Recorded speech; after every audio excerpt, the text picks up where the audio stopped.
Hi, I'm Becca Otis from Five Lines Pottery in Indianapolis, Indiana. And I'm Ryan Durbin from RD Ceramics, located in Southgate, Kentucky. And welcome to Wheel Talk.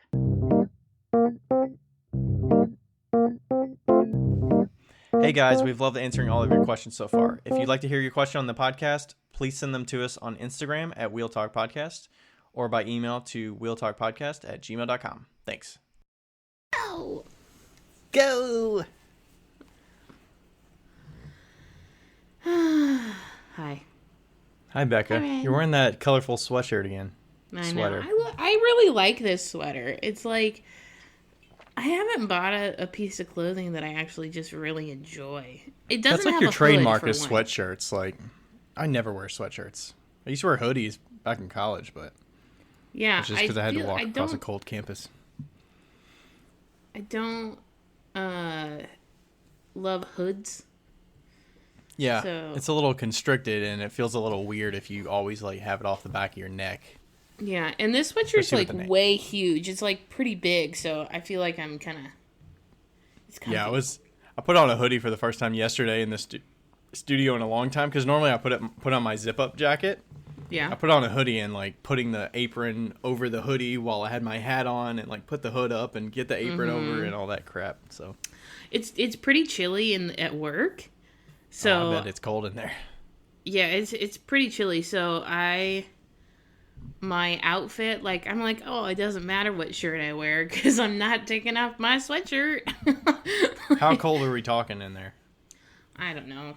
I'm sure a feel lot like of people are working in their basement studios and stuff, and it's pretty frigid right Pretty now. chilly. Yeah.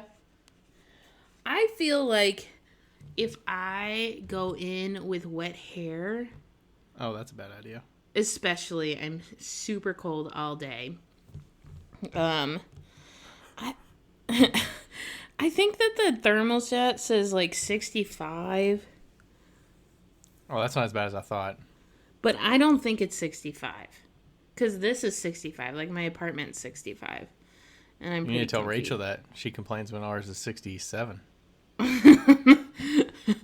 I'm just cheap, okay? I am too. I don't want to pay for it. Well, and also I feel like the apartments around me kind of like warm up the space. Yeah, you're not like a corner apartment with two walls on the outside. We didn't say that we were live. We're live. We're live. We're fucking live. I mean, not technically live, but we are talking. Yeah. Yeah. Tell us how you tell me how you make your mixed nuts because we were talking about that before. So maybe this is one of our little questions. Like, what do you snack on? Oh yeah, okay. So you know what? We're not gonna do like a listener question or anything today because we're just gonna do get to know us. This is a shoot the shit episode. This is a shoot the shit episode because we need it.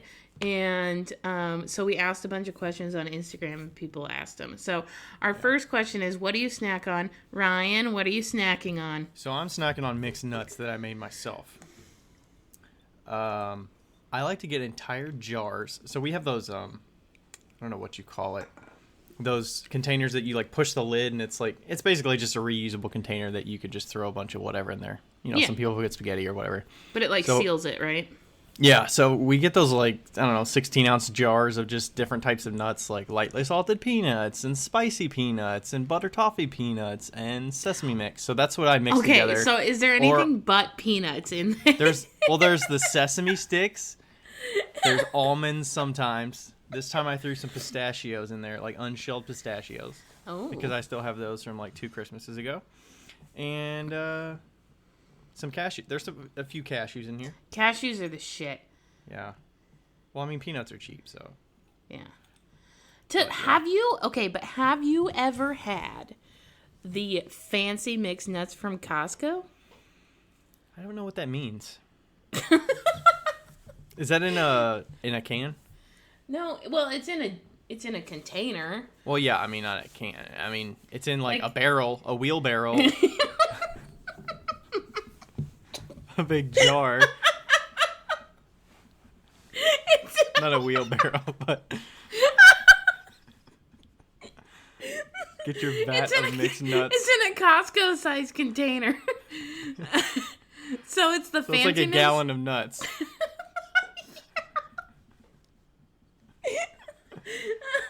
The thing is, I don't like certain mix. I don't like pecans or like walnuts. What? Really.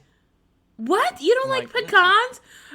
Pecans really. are like the best part of mixed nuts. I mean, maybe like chopped up and like put on a carrot cake, but I don't really just snack on pecans. Wow, you're weird. Anyway, So what's in this jar of mixed nuts though? they're fancy. Obviously, there's some of those. They're fancy mixed nuts. So they have Brazilian nuts. They have, which are really good, and I didn't really think they were good until recently. They're too hard. Weirdo. Macadamia nuts, pecans, walnuts, cashews, and almonds. But they don't have peanuts in it because, usually when you buy the mixed nuts from, like, the stores... There's way too many peanuts. So many peanuts. Because it's a cheap nut. But anyway... I'd be good with just the almonds and the cashews from that container. I like every single nut in the fancy mixed nut package. And that's what I used to snack on a lot. My snack of choice right now, actually your wife kind of sparked this in me because we had to get Triscuits. And she was telling me that she was eating Triscuits a lot. And my preferred cracker is the Wheat Thin. Although I do love a good Triscuit. I love some Wheat Thins. What kind of flavor though? Just regular. Regular. Ooh, have you had the garden salsa Wheat Thins? They're good. Those are so good. Yeah, they're good. No, so I've been doing, and I got some cheese from, I feel like a lot of my food choices are really inspired by right now. Why is that? Cheese. I don't eat cheese. Rachel eats cheese. Not cheese. I got sandwich stuff, and with the sandwich stuff, I got cheese. Okay. And I meant you as a collective. So I got like sandwich stuff, and then I got Swiss cheese, and so I've been eating Wheat Thins and Swiss cheese. Okay. So the Durbin household is what you're saying. Yes, the Durbin household. Okay. As a whole. And yeah, so I've been eating a lot of Wheat Thins, and also those pretzels with peanut butter in them. Yeah, I haven't eaten those in a long time. I go through stages. Also, one snack that we both agree on that I think I told you about is the fruit sticks. Oh, yeah. I just had one of those. Yeah. So, Target has these fruit sticks, and they're like, what are they called? I think it's Good and Gather. Let me get it out of my trash can here. Yeah, so they're Good and Gather. So good. Yes. I just had a mango one. Yeah, Good and Gather, and they are super, super clean. Like, they don't have sugar in them. They're just essentially fruit leather, but they're so much better than the fruit leather we had when we were kids. And, yeah, they're good. So I've been eating those. I also found them at Aldi, but they're not called... It's not the same brand. Not the same brand, but they taste exactly the same. Okay. So... We need to get Rachel to look for some of those. Yeah. I just... Right now, we eat them so often. The Good and Gathers are only at Target. Go on. Yeah, so we eat them like at least 2 a day for both of us. So I'm like, did you get your candy today? Because we just say like eating candy because she eats it in like 3 bites. And I'm like, come on, you got to like savor that. I eat it in 2. Oh my God. Like, me and Josh we're eating pizza and I don't know why. Maybe it's because I'm fat. I don't know. But like, I eat like I'm about to like, I eat so fast, and I had eaten like 2.5 pieces of pizza by the time that he ate like 1, but I also ask a lot of questions and I just listen and eat, and like everybody else around me talks while it's they're like eating nod your it, head and I just eat, and he's like, "What the fuck?" Like, he didn't say what the fuck, but he was like, is somebody threatening you? Like when did you serve your stint in prison? Like, what's going on here? Yeah. I'm just Food's not going anywhere. Yeah. I'm like, but it's so good. I love food, obviously. And I eat really slow. Yeah. Yeah. You do. I gotta savor my food. Plus, I've had some choking issues with stuff getting caught and I can't swallow it. So, yeah, no, not choking like I can't breathe and like I'm about to die, but yeah. My other snack of choice, like top snack of choice, is probably like Flamin' Hot Cheetos. Oh, the I was shit. going to say that my top snack, like super snack, is definitely just regular Cheetos. I think I'd still pick Flamin' Hot over regular, but I I do know, love some regular Cheetos. You do love Flamin' Hot. I do like Flaming Hot, but I'd still 10 out of 10 choose regular over Flaming Hot. Oh, but Did what you about ever have- the... Did you ever have like movie days at school back in the day, in like grade school, where you would like you're gonna watch a movie that day, and you like bring in a snack? I feel like maybe. I don't remember a lot of my grade school days. We had ones, and we would like, it would be like bring a bag of chips and a snack or something, or, and a drink. So you'd bring Oh, like wow. a soda and a drink or and a snack. So I'd always get those like, I'd either get hot fries, which are I don't know the brand of them, not like the off brand, Hot but fries like are the Chester's. Frito-Lay. They're Yeah, Frito-Lay, but they're not... it's got the a Cheeto guy on it, but it's not the Cheeto guy. I don't think. Right, it's not Chester. Yeah. So I would either get those or like the cheddar popcorn bag. It's like 99 cents. Yes. It's so good. And a Mountain Dew, I think. I was about to say Mountain Dew. Yes, Mountain Dew. Well, God, what was I going to say? I don't know. I cut you off. No, it's okay. I probably won't remember it anyway. Like, it probably wasn't super important. It was also obviously about food. Did we give you questions about food? I think we just snuck food what in it there. is. All right, go ahead. Tortilla chips and the shitty Tostitos queso. The orange queso? Or like the Yes. yellow queso? Yes. I could have the queso blanca too, the white queso. I could literally eat the entire can of that queso. Or I guess it's a jar. I don't like it. You gotta like heat it up pretty good, or else I like it better heated up. I'll take it cold or hot. Don't matter. Question for you: what style of Tostito chip? You know what? I will say that Tostitos are less on my okay chip moment. I feel like they're really, really fucking salty. You know what's Like- really fucking salty is Kroger brand lime. Like, those are freaking garbage. They're so salty and so limey. It's like, throw these away. What is the brand that's like the Ghirardelli?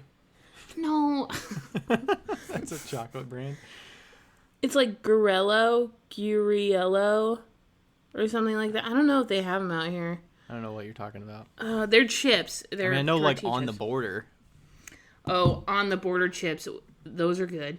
What I was getting at with the Tostitos thing was, what style of chip do you get? Do you get the restaurant style? Do you get the scoops? Do you get the rounds? Or do you get the bite size? I get whatever's the fucking cheapest.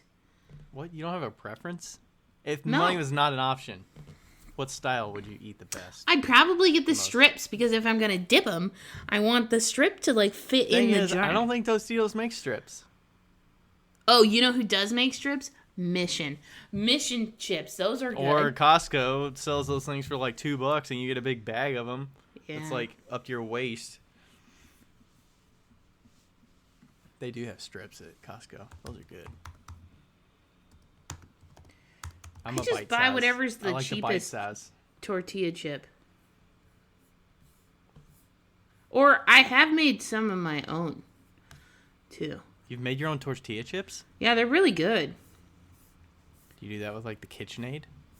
No, you just get You use corn this- tortillas and cut them into cut them into 4. Oh, like cut them like a pizza. Yeah. Yeah. And then you can either, let's see, you can like coat them lightly with oil. You can put them in a fryer. You can put them in the air fryer, or you can just bake them. You know, Never made them myself. they're pretty good. They're not terrible. I mean, I just buy a damn bag, but Yeah, I mean, it's a lot cheaper, but sometimes you don't have bags, and sometimes you do. And I do remember on the border tortilla chips being pretty good, though. Yeah. They're kind of like golden from what I remember. They're good. And if you get like a stack that's stuck together. I don't know about that. I'll eat the stack from like Chili's if it's stuck together because they're pretty thin already. Well, maybe that's what I was thinking about. I don't want to like stab the upper roof of my mouth with the chip. Yeah. Colitas, that's another brand. I don't know that brand. And Sanitas, I think. Usually I'm at the Hispanic, like the Mexican grocery store. I don't know if that's offensive. Please somebody tell me if it is, but I can't say the word. The Carnicera, I think. I don't know. And that's where I shop most of the time. And they have that brand. Is that Spanish for grocery? I think so, yeah. Carnicera.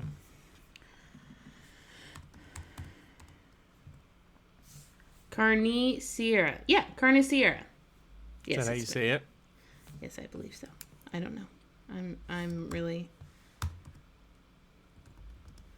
I apologize to anybody. Should we get to some questions? We probably should. It's... Hey! I learned something new today. It's Spanish for butcher shop. Oh, really? They always have a great meat section in the back. Really? I could see that. Do they ever have like seasoned pork or something like you would have on like al pastor tacos? Yes, and carne asada and That's good stuff. Yeah, super good. And the one next to my apartment has an extremely good produce section. Mm-hmm. Yeah. Yeah.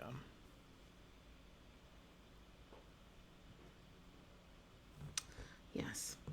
Okay, questions. Do you want to start or do you want me to start? I mean, I have a shorter list than you. We can knock some of these off. Okay. Somebody asked, "Can I be a real potter if I don't trim my mugs? I'm okay at it, but I just hate it, so I usually wet trim." Yeah, I don't trim my mugs. Screw that. I don't have time for that. I will say, however, if you suck at it, that shouldn't be the reason you don't do it. You should learn to do it well, and then you can decide whether you don't want to do it or you do want to do it. Yeah, if your mugs are still bottom heavy, then yeah, you should be doing some trimming. Yeah. But if you can undercut it and it still like looks good with the form, like sometimes the form will look weird if you undercut so much that you're taking so much weight out of it, it like aesthetically won't look right, and you look like you kind of like it won't flow. And sometimes if you're cutting or if you're like pushing down and in, you can get like a mark on the inside of your piece too. It like bubbles. It's like what was a perfect right angle has a little bump on the bottom now because you pushed in the clay too. So you made the outside look fine, but the inside looks like shit. So yeah, I don't think my mugs are really ever like right angle at the bottom on the inside. How do you cut it off? Do you I use a 45-degree wooden knife. Okay. That's how. Yeah, I sometimes the undercut tool I use cuts it a little bit. it. Depends on how you're cutting it too. Some people like kind of go in with a sharp angle and like kind of split it, and then remove that clay. Yeah. Yes. That's a good question. The other one on our Wheel Talk one was, if you could each meet one artist, dead or alive, who would it be and why? Oh, good. I also feel like we could add that into who would you invite for your dream dinner party? Dead or alive. So think about that one. We'll do the artist and then we'll do the... I don't really like know artists. That sounds bad of me, but I don't really... It'd probably be somebody today. Well, then say who it is. I don't know. Somebody that you super admire. It doesn't have to be anybody famous. Wait, is it still dinner? No, do the artist one. Like, if you wanted to meet somebody dead or alive. Oh, meet them. Okay.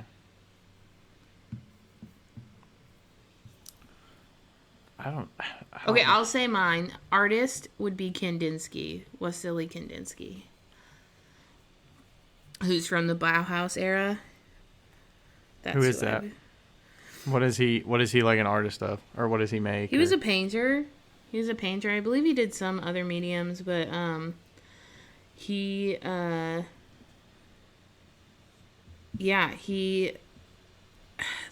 style, like my very clean line style comes like from his style a little bit. So he was just so amazing. He was one of the professors at the Bauhaus when it was up and running, which if you don't know what the Bauhaus is, look it up on Google. It's phenomenal. But how you spell Bau? Bauhaus. Glad I asked. Yeah.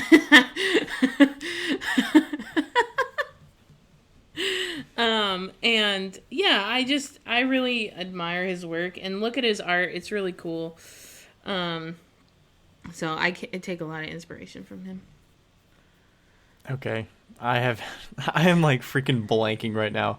If we said dinner, I would probably say like, if somebody's making the dinner, like Kurt Hammerly makes some good dinner looking shit. Like he makes some good looking food. Like if he was making dinner, I'll probably eat with him. I don't know. That would be your dream dinner party? Sure. Like, yeah. I don't know. If he's making it, like it looks fucking good. I don't know. There's not like I know I'm kind of like in the art space, but I don't like follow artists and like know their names and like what they're like. I follow people today, but I don't like historically like art history or. What about something that's not art? Like try something that's not art. Anything. What about an actor or an actress or a singer? I don't know. It'd probably be some like famous baseball player or something like that. Ooh, yeah, that's good. Which baseball player do you think? Oh gosh, no idea. Like Ken Griffey I don't have Jr.? like I don't have like a favorite. I don't know. I mean, the thing is, you admire what they do, but you don't know like how good their Davidson conversational skills are. Maybe I'm just overthinking this, but there's not people you are that I like. This. I feel like there's not people that I just like put on such a pedestal that I'm like, I would need to meet them and I need to interact with them and I want to like talk with them. Like if there was somebody that I would just want to meet or just chat with, like I feel like, I don't know, Gary Vaynerchuk would be kind of cool. Oh yeah, I feel like that makes sense. Because like the business side of it, but. Oh, I like Sammy Davis Jr. is a singer. I thought there was like a Sammy something in baseball. Sammy Sosa, that's true. Ichiro, Babe Ruth, that'd be cool. Yeah. I don't know. I just don't follow people that are like so historic that I'm like, ooh, I wish I could have met them or I think it'd be really interesting for a dinner, like Dead or Alive. I'd really love to have a conversation with Charlie Chaplin. I know that he was kind of a garbage human, but he went through a lot of different eras, you know? Mm-hmm. Would you, like, meet with him at a certain period of, like, when he was, like, post-fame or, like, pre-fame? Or I'd probably want to meet with him in, like,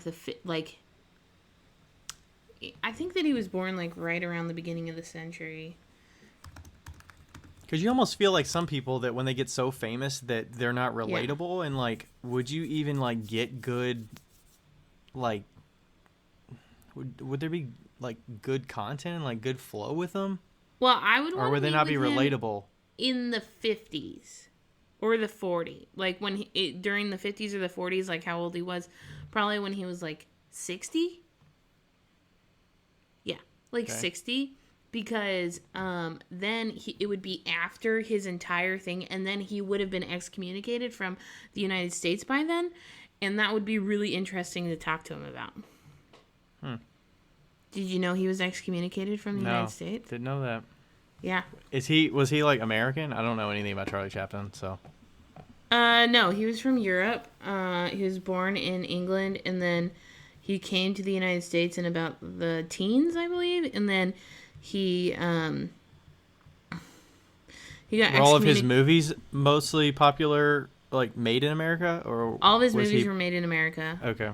I believe he was vaudeville. I think before, or I can't remember if he was vaudeville before, but he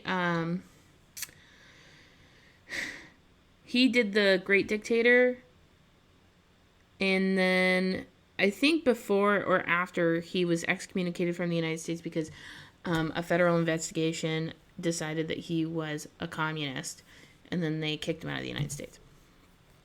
And so that was in the 50s? I think so. Hmm.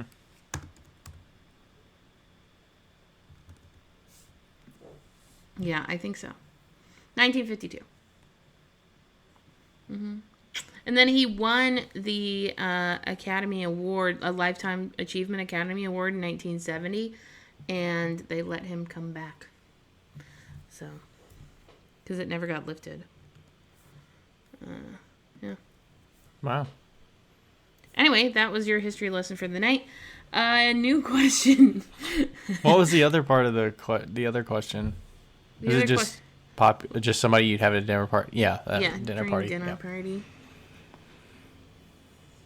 Oh, I like this. What's your favorite quality about each other? Favorite quality about each other. I feel like you're like down to just like go with the flow. Like if I bring up an idea, you're like, sure, let's do it. Oh, thanks. Like you're not as like questioning as I would be before I like commit to doing something. That's true. I'm okay with failing.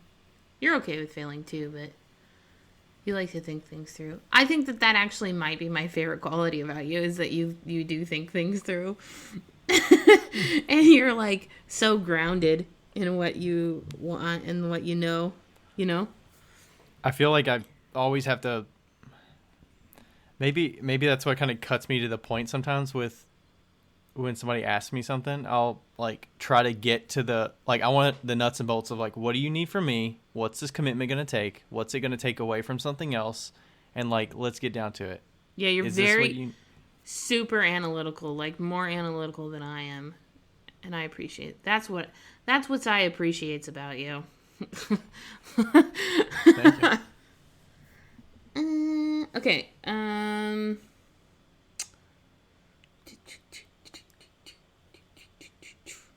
Do you have any more over there? I'll wait. No, it's a minute. Never mind. There was two that asked how we met. Okay. So are you talking about in person or just like digitally? Well, I think we can talk about both probably. And we've probably talked about this story before, so for those of you that already Probably. know, you can correct us if we're wrong. But so when I owned my house and lives had just started on Instagram, I started doing a bunch of lives. That was on like back in the Instagram. Periscope days, probably. Yeah, it probably was. So I started doing a bunch of lives on Instagram, mostly to keep me occupied while I was throwing. And Ryan would join, and then there was that weird guy that would join too. There was like one other guy that would always join and chat with us. And Yeah, I don't remember who that was. I either. first thought you were joking about Josh or something, but I'm like, no, we didn't know Josh back then. We didn't know Josh back then. No, it was just like this guy that would always chat with us. But yeah, so that's kind of how we like became friends. And then he asked if he would. Whoopsies. He asked if he wanted to trade with me, and I said yes. Yeah. I don't remember how I initially like stumbled upon your account. It was probably looking at hashtags or something. Yeah, something like that. So. And then tell him how we met at Ensika. I have to fix my internet thing. Okay. So let's see. When was that? 2018 maybe? I could be wrong. I think 2017 was my very first time going to Ensika. Maybe it's 20. Sorry. When was that Ensika? 2019? I keep mixing up what year. I think 2019 was the first year that we went to Ensika, right?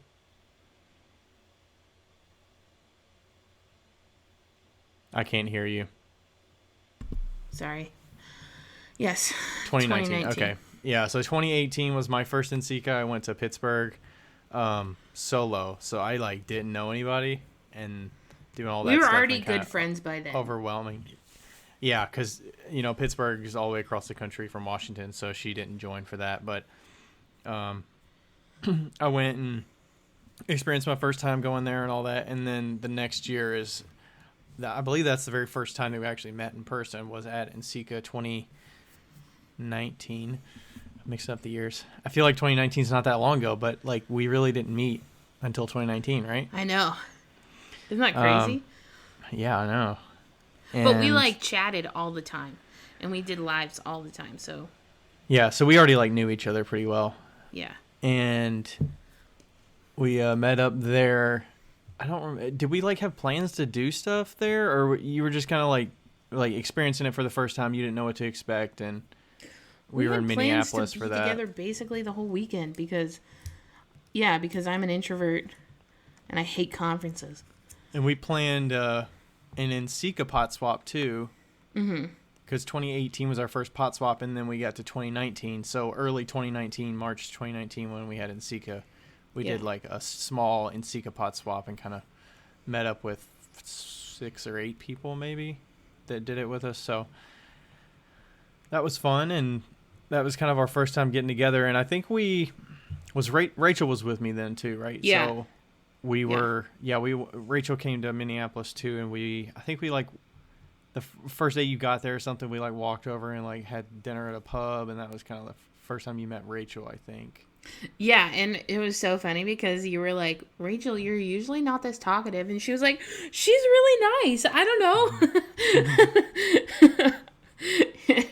And we kind of just hit it off right away. And we like went to, of course, Ryan was like, I found this brewery and we should go over there. So we went to this brewery, and they had a car. It was a cider place. They had a car, and then I had rented a room in this house with all these older potters that was like a connection through Andrew Linderman. Mm-hmm. And that was so much fun and so sleep deprivation. But it was really fun because I slept on the couch. And you guys rented a cool Airbnb. Yeah, so I mean, we didn't really see each other in person much from then until now. I mean, we saw each other at ClayCon West, in January after that, and maybe March at that time when you came to Rebecca mm-hmm. Graves. Right? Was that right after? Or I didn't go to Rebecca Graves then, but we saw each other in January of 2019 and mm-hmm. or 2020. Was that 2020? Probably 2020. 2020, and then March of 2020, I went and stayed for like 13 days at Rebecca's, and then threw for her, and you came up, mm-hmm. and then in September I came out there, right? Yeah. So. Yeah, I mean, total days that we've actually like seen each other in total is probably less than like 10 days. Probably, maybe less than 15, but yeah, kind of crazy. And you know what? What's also crazy is that I actually met Rebecca for the first time right after NCECA 2019. That's when I met her for the first time. Yep. And then, and now I'm here. Now you're here. Now I'm here. Okay. Da, da, da. What's something you said to me when you first met me?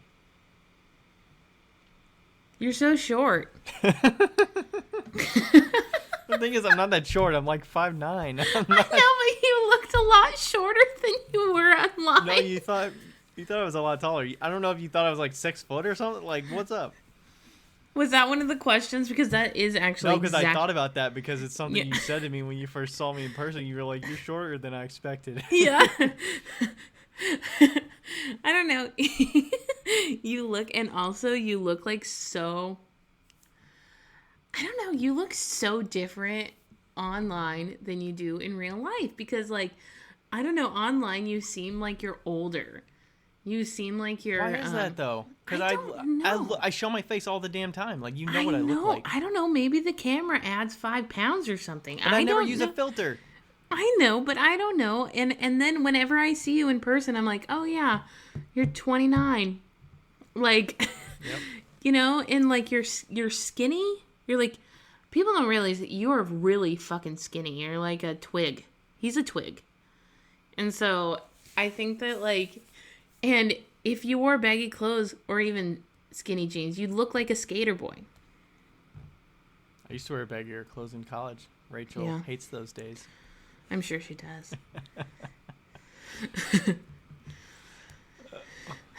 Yeah. Okay.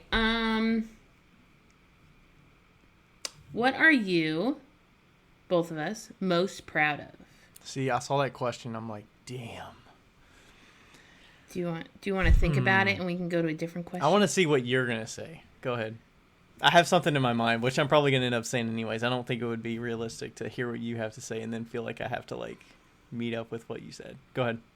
What? What am I most proud of? I think I'm most proud of the fact. I think I'm just really proud of my journey. Of how I've like.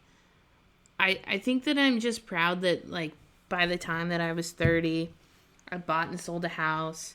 I started and ended a business, a brick and mortar business.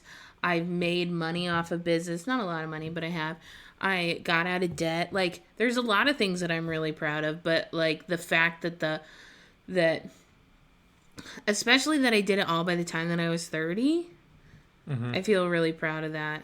Did you set out to have 30 in mind for some of that? No. Or is it just like nice to look back and be like, you know what, I got to a good place. Yeah, it's like And really I nice. To be 30. Yeah, it's really nice to look back and be like, in the last 10 years, because it started when I was about 20. In the last 10 years, look at all that I've done. And, you know, like, I don't have a spouse and I'm alone. And, like, I haven't had any. I've had a little bit of help from my parents in financial ways, but, like, loans and stuff. So, like, you know, that's all paid back. And but, you know, I don't live at my parents' house, and I never have, and not that there's anything wrong with that, but I feel really proud of my independence, and what I've been able to accomplish thus far. And I feel like 30 is a young age to be so accomplished in those type of things. So yeah. What about you? Mine's similar. It's like, I think the ability to be, what I kept going back to is like financially independent, that I'm in a spot that I chose a certain path that I'm happy with, of, you know, focusing on the full-time job first and foremost. Like in college, I decided to take this certain path and get into this field, and I got into the field, and I've been working for, 7 years in that field, or 8 years now. And then I'm like, steadily going up, and, financially I'm in a good spot that the bills are paid for, our cars are paid for. I'm married, have been married for like 5 years.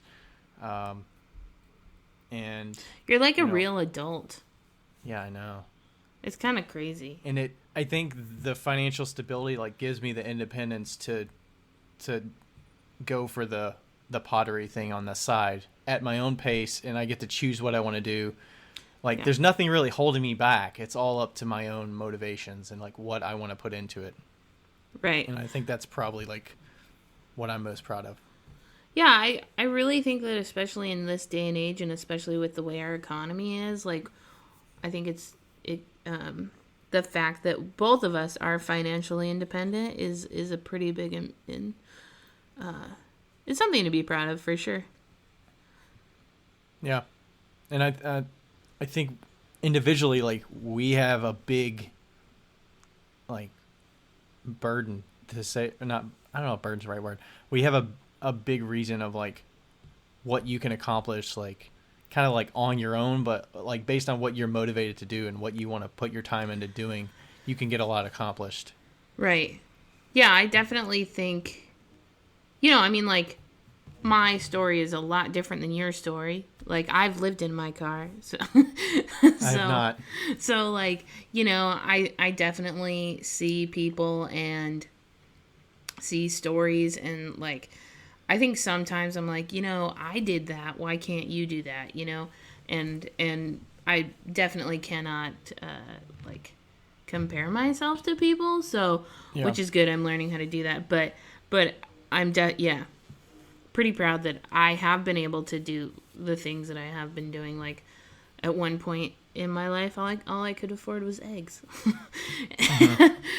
and now here I am. And like I Do you said, think do you think having that stability, I think having the stability also just frees you up to like give to other people and like yeah, give knowledge and give information. And that's probably part of the reason that I don't hold too much to my chest of like what I'm willing to give out, because yeah, I don't need those secrets like for me, because probably, maybe that's part of the yeah. Yeah, and I mean, like, I'm still not, like, I'm definitely not as financially stable as you are, but I definitely, I feel like all of the people that gave me things when I was going through college, and what I mean by that is gave me a place to sleep, a meal, and like college, after college into my mid 20s, gave me a place to do laundry, gave me I have been like waiting for the day that I can give that to somebody else, you know? Like, I've been given a lot of things, emotionally and physically, in acts of essentially service. And I'm just excited for when I get to return that favor. And I feel like I'm almost there. yeah, it's a good feeling. Yeah, it is a good feeling. I can't wait. So, Good yeah. question. Who asked that question? I think that was Lindy. Lindy, Lindy's a good audience member. we were She's a talking good about this. question Lindy is the asker. shit. Lindy's the shit. She is Lindy Garner Ceramics. We love Lindy. There's a few people on here that, You continually show up and ask us questions. Yes. And ask us good questions. yes, like Mudslinging Pottery, Lindy, and Aletha Bean asks Aletha a lot. Bean, Ryan's mom. Some of these questions are like my mom's asking because she just wants me to like tell stories or something like. Yeah, Mudslinging Pottery. You had some good ones too. You had the what's your favorite quality about each other, and the details on how we met again. That's a good question. We've done favorite movies, but I guess we could do it again. We do top 3 favorite movies. Yeah. We did that last time because we couldn't narrow it down. Field of Dreams, My Cousin Vinny, and Die Hard. Yeah, I think that's what you said the last time. Is Die Hard a Christmas movie to you? It is. Okay, cool. I watched it for the first time on Christmas this year. Wait, you've never seen it? Mm-mm. Did you like it? Yeah, it was good. Now there's 2 more there's more than 2 more, but there's 2 more really good ones that you can watch. Die Hard 2 and Die Hard 3. Die Hard is the one where the place gets kidnapped, right? With Bruce. I mean Bruce Willis, yeah. Yeah, Bruce Willis. With Okay. Alan Rickman. Just making sure. Okay, yeah. That's his last name, right? Alan Rickman? I think so. My top 3 are Breakfast at Tiffany's, The Blues Brothers, and The Great Dictator by Charlie Chaplin. You know what? I've never seen the Blues Brothers. It's good. Wait, what was the first one you said? Breakfast at Tiffany's. Okay, I've never seen any of those 3. I know. It's okay. Rachel's It's an odd seen Breakfast list. at Tiffany's, but I It's think an odd list. actually Moon River was Rachel's Walking Down the Aisle song. Oh, that's a our solid wedding. wedding song. Also, I feel like it'd also be a solid wedding song to walk down the aisle. Magic Carpet Ride. The like rock one? Yeah. No, the Moon River's more like emotional, I guess. I probably cried when she was walking down the aisle. So. River, Yeah. I think it was instrumental though. Yeah, it's it just is. all It's instrumental. it's actually traditionally an instrumental song. It's really hard to find the lyrics, actually. Yeah. It's kind of like the theme song to Andy Griffith Show. That has lyrics, but nobody knows them. It does? Yeah. Huh. Yeah. It goes, if you find me a fishing pole, I'll meet you at the fishing hole. And if you find me a fishing pole, I'll meet you Oh. over there. Or something like that. Something similar. And that's probably like one verse to a 3-verse thing. And that's the whole... Yeah. Yeah. Yeah, so those are our favorite movies. Oh, let's see. Let me ask one that Lindy asked. Okay. On a scale of 1 to 10, how cheap is Ryan? 12. She said joke. I'm joking. I was going to answer it anyways. It depends on what we're talking about spending money on. But That's I actually would probably say like... I don't know, people. They're like, what's the 12. the farthest cheap? I would say like 8. 12. I don't know. 12? 12. What? Ryan. Is it How old more, is your am laptop, I more Ryan? cheap because I have the money to spend on it and I Ryan. don't spend it? How old is your laptop? My old laptop is from 2012, I think. Yeah. 2013, maybe 2013. 12. Is it 2012? I know this work laptop is from. This work laptop is No, from you are the cheapest motherfucker 2015. I have ever met in my life. And Why am that I is- 12 though? That is saying something because my dad is super cheap too. But you Is it were because I cheap. just find ways to rationalize like why I'm not going to do it, or is it just? Yeah, I'm not saying it's a bad thing. I think that your cheapness is actually a very good strength of yours. Because I'm able to work within the confines of what I got, but I also hoard shit.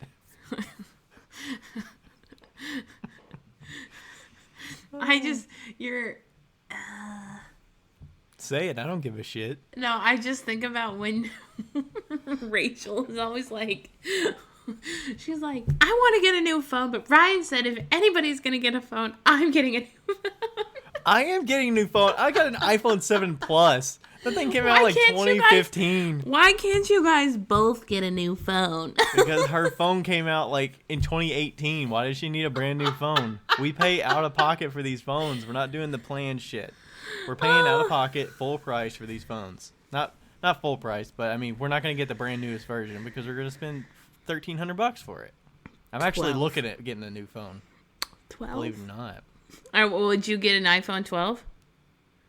I'm thinking about it because we're going to change phone plans too. So there's like the incentive to get Oh. that, and you get like a $200 gift card back and stuff. So Are you going to... Maybe. Wait, where are you Maybe. changing phone plans to? we might do Visible. Oh, am I going to do it with you? Can I go with you? Can we do it Probably. together? Okay, cool. But I need to get all that stuff. I need to like get off the island of AT&T and get on this other island, and Yeah. then we can figure it out. Cool. But I feel like this is my only chance to get that. Like, I feel like if I'm upgrading the phone now, I might as well. Why don't you upgrade her phone as well? Because she just got a phone last year. Why does she need a new phone? Yeah, but if you get a good deal on it... I freaking fell on my phone. It's bent. It's been bent for like a year and a half. I'm not And it not still works saying perfectly. that you don't need a new phone. I'm saying why doesn't she You're get saying a new... why not spend $2,000 on phones instead of $1,000 on a phone? The iPhone mini's not that expensive. She wouldn't want a mini. I think she's got an 11 Max or something. So she's actually got the phone that I was looking at. It's the same size as mine, but we'd basically be spending $2,000 plus on Yeah. phones. I feel like I used to be a cheap person and I'm just not anymore. I just grew Depends up. on what it is. Like, That's true. I can legitimize and like make sense of certain like business purchases because I'm like, is that going to give me more ROI? Sometimes, but I mean, I'll run that thing into the fucking ground before That's I return replace on it. investment for all those that don't know what that means. It's okay. It took me a while too. Yeah, I guess that's true. Yeah, I don't know. I also feel like my view on like finances is shifting to a point where like I used to be save, and now I'm like, like you don't get any money when you die. That's a good point. Like I'm at that point where I'm just like, might as well just fucking spend it because, I mean, I understand like saving for the future and like planning for the future, but at the same time, I'm like, you're living. I mean, now. some of it's crazy where I am kind of hearing a little bit of like, you're really just chasing for a bigger number on the screen. Like the number goes up and you're chasing for that number to get big, and you're never going to be satisfied with how big that number is. So, right. you know, you just keep saving. But I mean, I got a feeling we're going to make a big purchase or something, or, you know, the way Rachel wants to do certain things. Like she could be like, hey, let's buy this property and let's freaking drop 20% on this thing and own our house still. Be like, all right, well, that's like 60 grand. Let's just buy that. It's like, what the fuck? What the fuck? That's kind of part of my cheap assness of holding on and saving as much as possible so that it's not like taking out a humongous loan on something down the road. You're cheap because you have a wife. Or like being able to just buy a car like outright that's used. Yeah. Like I want to have that freedom to be able to do that. Like when I need a new car or like to upgrade our car, like I want to be able to sell our old car and like buy a new one like without a payment. That'd be awesome. Yeah. Yeah. I'm not talking about buying like a freaking Tesla or something, but like buying a car that we would need. Right. Just a run-of-the-mill vehicular. Yeah. Okay. Good question, Lindy. Good question, Lindy. Okay, let's try another person. Name some potters that inspire you to greater creativity. I feel like this should be good. I have people based on their like business as well as just. That's fine. I mean, I hate to keep saying it, but like, I admire Kurt's business. Not that I want like a I just like to like. Kurt better fucking listen to this episode. He doesn't listen to our podcast, which is fine. He's a very busy person. Or like, yeah. Is there anybody's style that you really like you glean off of? Ooh, I mean, there's certain people that are just so detailed. Now it's like blanking in my head right now. I understand that completely.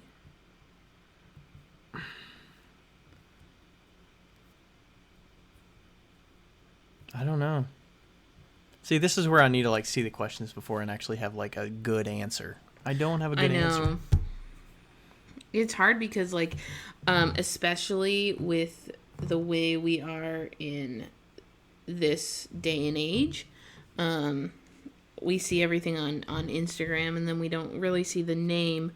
We just see the piece, you know? Mm-hmm.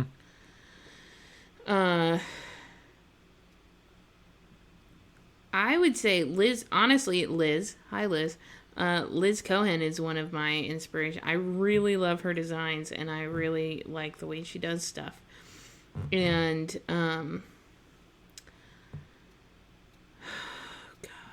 Yeah, her designs are really cool. There's this one that I found that's actually in Kentucky that I really like, and nobody's probably going to know who it is, but Caitlin Self Ceramics.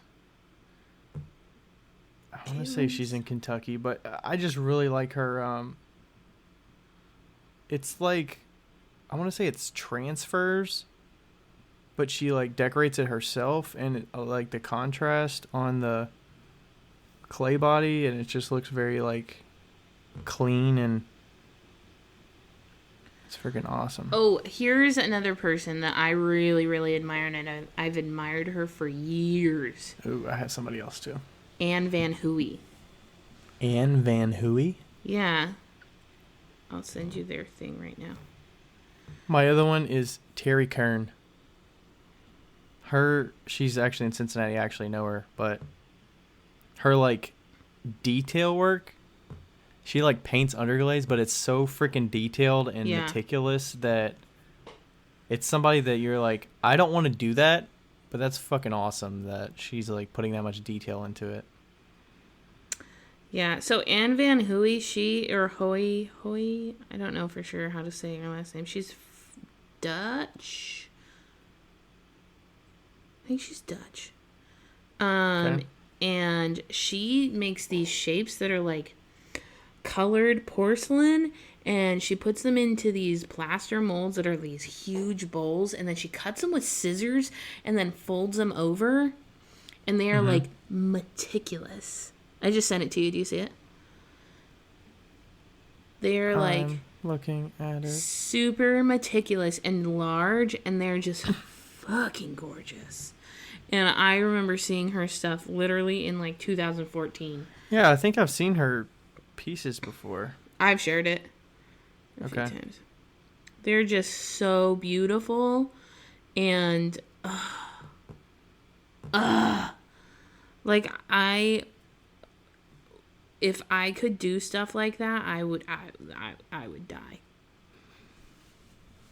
Do you think we get a little like numb to certain artists? Like, do you feel like the artist has like there's so many out there now that it like numbs us to stuff that Yes. just like puts us in our place when we see it because we just Yeah. see so much content on a daily basis?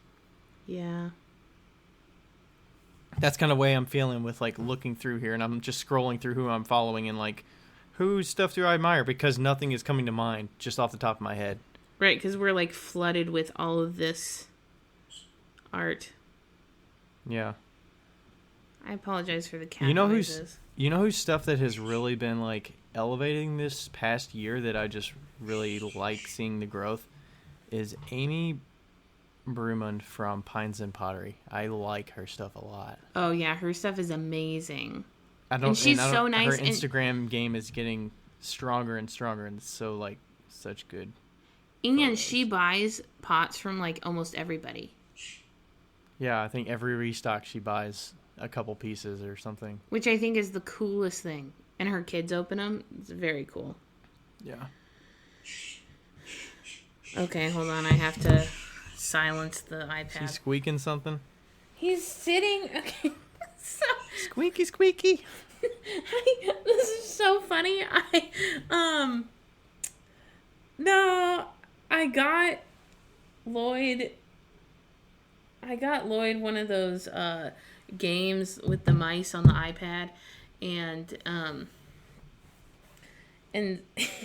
so he loves like trying to catch the mouse, but now he's just sitting on top of the iPad. That's funny. So I have to turn it off. Okay, next question. While I go get the iPad is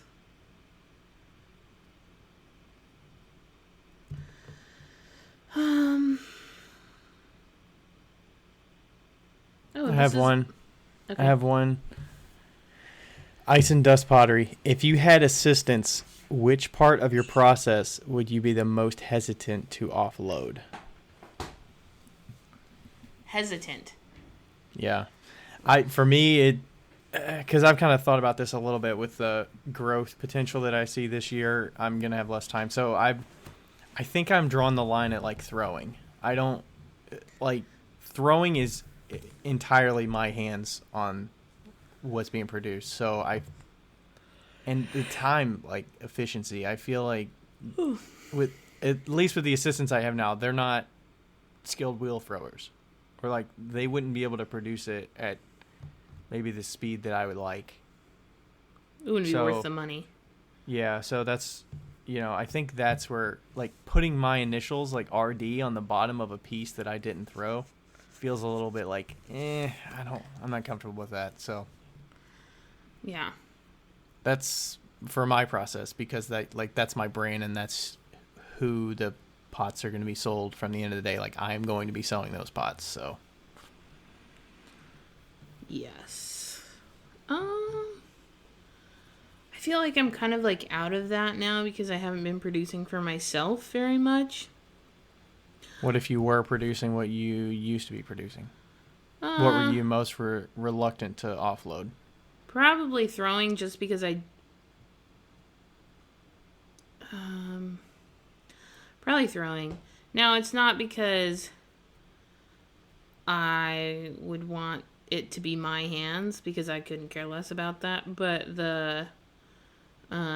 mostly that in, like, if I had found a potter that was good enough to do what I was doing, and quick enough, then I think it would be a piece of cake to make that decision. But in Washington, there weren't very many production potters, and if they were, they were taken. So, yeah, the time it would take to like ramp somebody up to get to your quality level that you're shooting for. right. Plus, like, you have you throw thinner and you undercut, you don't trim, so like you don't want them to throw and then what they throw requires trimming, so you're just adding more effort. Right. For instance. Yeah, so there's that. So, but yeah, I'm not really opposed to handing off anything if I can make money off of it. But I will say that I am getting into like a new adventure. I kind of figured out a goal. So I'm excited about that. I'm excited to eventually share what I'm doing. Yeah. I mean, I feel like I would be game if there was somebody that were to like slip cast tumblers and gave me colored tumblers. Like, I would probably be game to carve those and sell those. But I don't know how that business arrangement would work. I don't know if you pay them per piece that they give you greenware, and then I just take it over from there. Yeah. And I just tell them like, oh, I want this clay, these colors, like deliver them and I'll carve them. Yeah. Oh. But then is it like, these are slip cast and my rest of my stuff is wheel thrown? But I mean, I think I could get around that and just deal with that. Yeah. I don't think it matters. I think knowing Rebecca has really changed my perspective on that.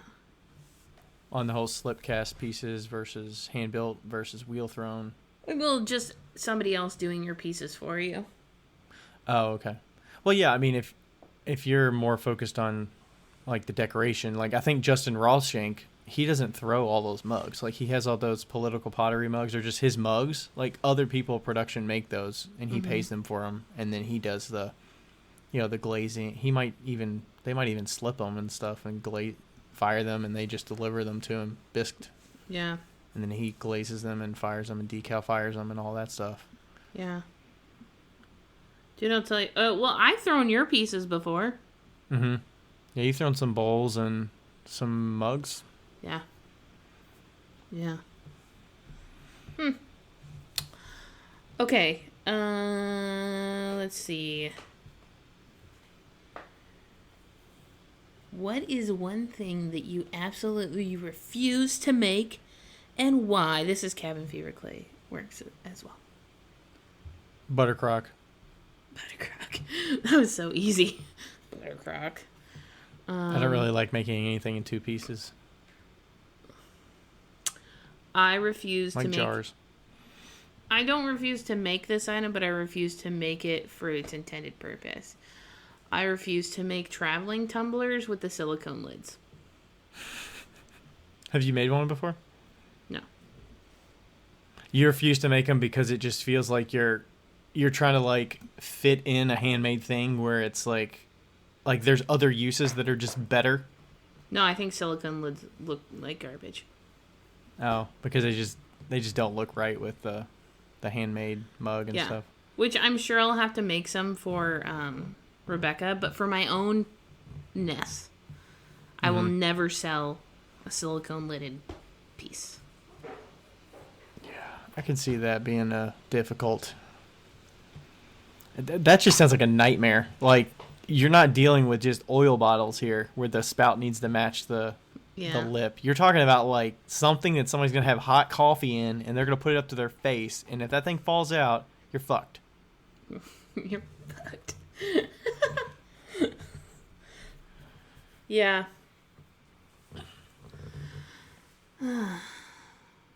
That and Buttercrocks. And Buttercrocks. I mean, I've never even made a Buttercrock, but it's just like, no, I'm good. I've made them. You know what's so funny is that my mom got one as a gift, and I think she has one of mine that I used to make. and it didn't, like, it was so bad. But she got one as a gift, and she was like, I haven't even opened it. And I was like, why not? She's like, I don't know how. She's like, I don't want to use it because I don't know how to use it, and I don't think it would work. And I was like, okay. They keep their butter in a Tupperware on the side of the counter. That's okay. No. They keep their butter in a margarine container. And I believe, like a stick of butter, they put it in a plastic container. Yes, on the side of the counter. And I was like, Mom, why don't you just shove the butter in the butter crock and just leave it on the side of the counter? And she didn't like it because it was white, and then I pulled it out, and it was this, like, beautiful green color.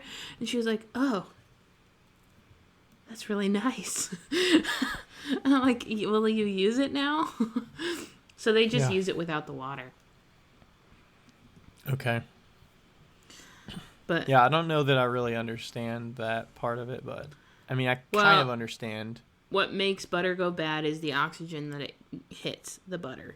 Same with, like, milk and stuff like that. Yeah. So, water is a natural sealant. So when you put the butter into the jar with the water, it goes around it and it seals it off. Yeah. But it has to be clean water. So there's that. Okay. What are some tips and tricks to avoid carpal tunnel issues and the usual Potter woes? Carpal tunnel. I would assume stretching of some sort would probably help. Stretching would help. We're not professionals in this regard, but when I got a pug mill, that certainly helped with my carpal tunnel. I would assume wedging, like figuring out a way that does not kill you to wedge. Or not wedging at all, and like wheel wedging, like coming up and coming down. Yeah, and make sure that your wrists are not bent back when you're throwing. And slam wedge if you can, which is essentially just throwing it against the table instead of using your wrist. Shoving your wrist through the table. Mm-hmm. Spiral wedge really helps instead of doing the ram's head wedge for carpal tunnel. Yeah. Here's a good one. Does your mom know about the podcast yet? Did you wear the sweater when you saw My them? mom does know about the podcast. She's talking to me. Wait, did my mom ask that? He figured out how to get under the... No, it was Aletha. Oh, Aletha. He figured out how to get the case open, and now he's trying to play with all about the mouse. So here we are. So what's the second part of that? Does your mom know about the podcast yet? And did you wear the sweater when you saw them? Probably had that thing tucked in the trailer like Thor back in there. I did. My mother does not know about the podcast. Here's the thing. I feel like telling my mom about the podcast is kind of like when you don't know somebody's name for like the longest time, for like over 6 months, and then you're like, should I ask him his name or should I just pretend like I know his name? Because it's gonna be like awkward to ask his name. The thing is, she's never told, like, it's a topic that has to be brought up by you. She's not just gonna ask. I mean, if she asks what's new, I mean, it's not new anymore, obviously. Right. But like, there's nothing that she would say that would prompt you to answer, I'm hosting a podcast. Like, you have to put that out there. Yeah. It's not like your name, like, hi, I'm Becca. I know, Hi, but I'm I hosting a haven't. podcast. But what I'm saying is that I haven't told her for a year. And I feel like we've passed the point of it being, like, appropriate for me to tell her. I mean, it's kind of a joke now, but I mean, she will know someday. She might not. My brother knows. That's the only one in my family who knows. It's my brother. And the only reason I told him, well, say this applies for everybody in my family, actually. He will never listen, nor does he care. So, my mom would never listen, nor does she care. My sister would listen. I don't want her to listen. My dad wouldn't listen. He does care, but he wouldn't listen.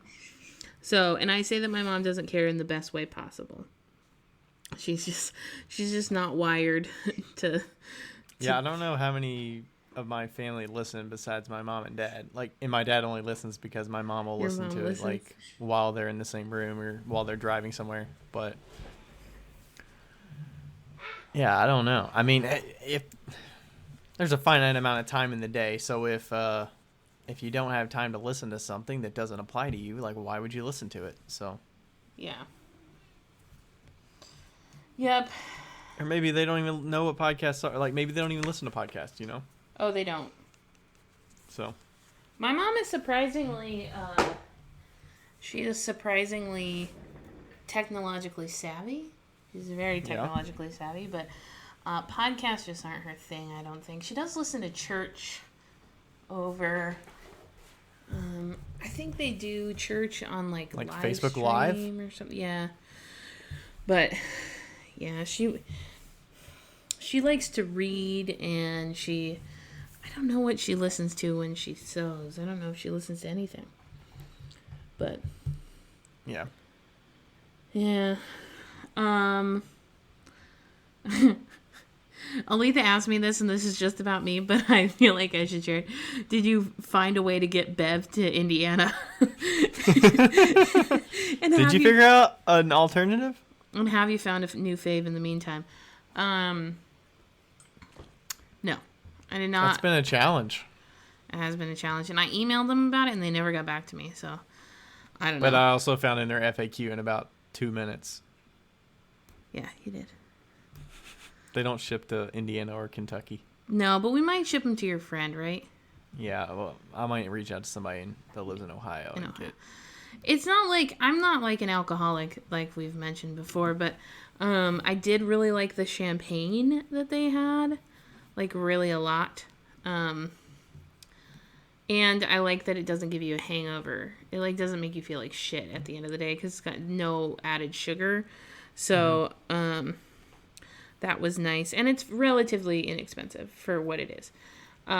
Did I find a new favorite in the meantime? No, I'm just drinking regular champagne in the meantime.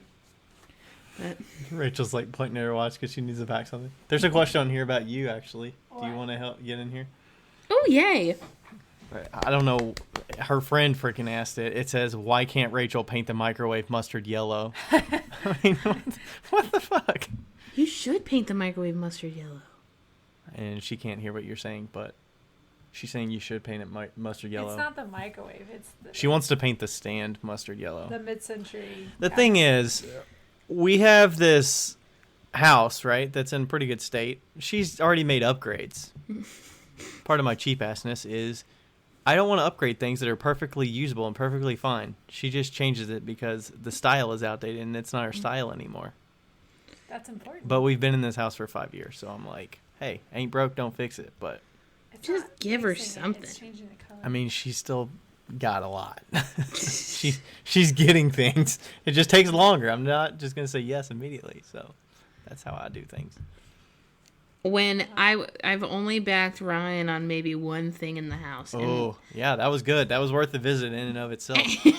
When I visited him, Rachel had just bought in a chair that had like flowers all over it, and they had this chair, and it's tweed, and is it tweed? It's like, yeah, it's like tweed plaid. Yeah, and it's mid-century tweed plaid, like a lounge chair, and it is so comfortable. And she's like, I bought this chair to put it in the corner instead of that chair. And I sat in the chair and I was like, can I have this chair? So like, if you get rid of it, can I have it? And Ryan's like, no, I love that chair. And I was like, honestly, you shouldn't get rid of the chair. So I don't normally side with you. Well, your design side of it like perked up, and you were like, or you could have went the other way and been like, yeah, you need to get rid of this chair because I want it. I could have, but I know I'll get it. I told them I don't have other voices in the room, so yeah. I appreciated it. I told them if they ever got rid of it, I got it. So yeah, first dibs on it, yeah. First right of refusal. Um.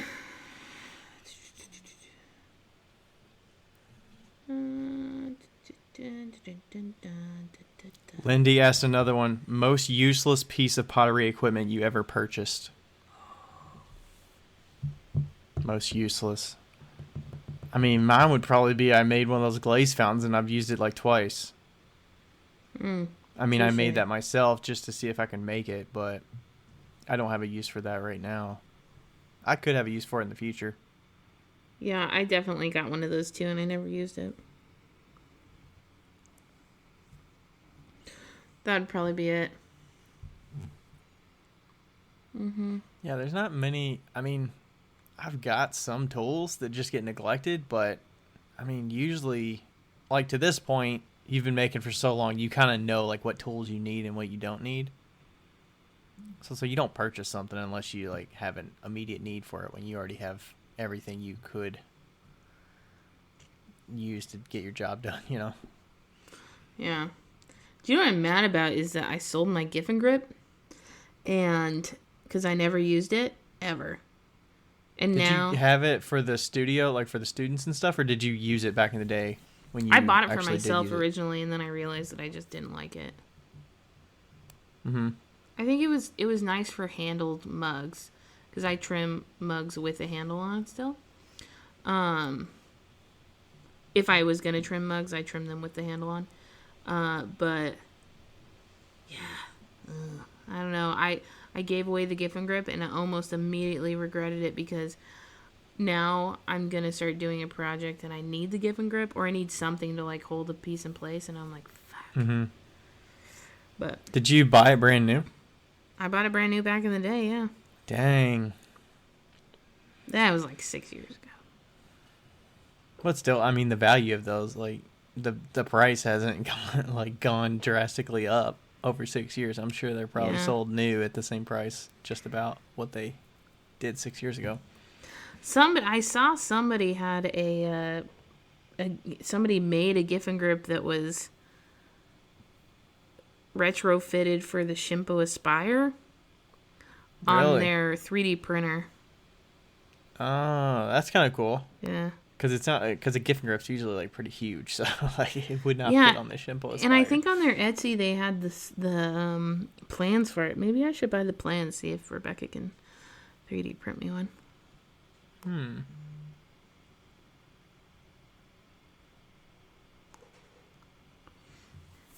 Oh. Where do you see yourself in 10 years?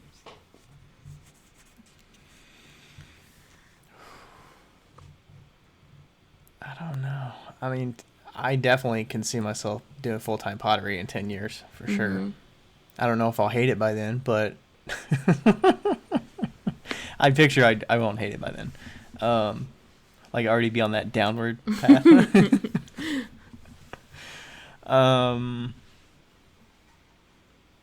I don't know. I would like to, still like do the pottery full time, but I would like to be able to either like, not necessarily like we live somewhere else, but like that we have the ability to like go somewhere else for a few months of the year, maybe. Like I think that would be a nice experience. Early that sounds kind of simple, snowbirds. but I have no idea what 10 years looks like.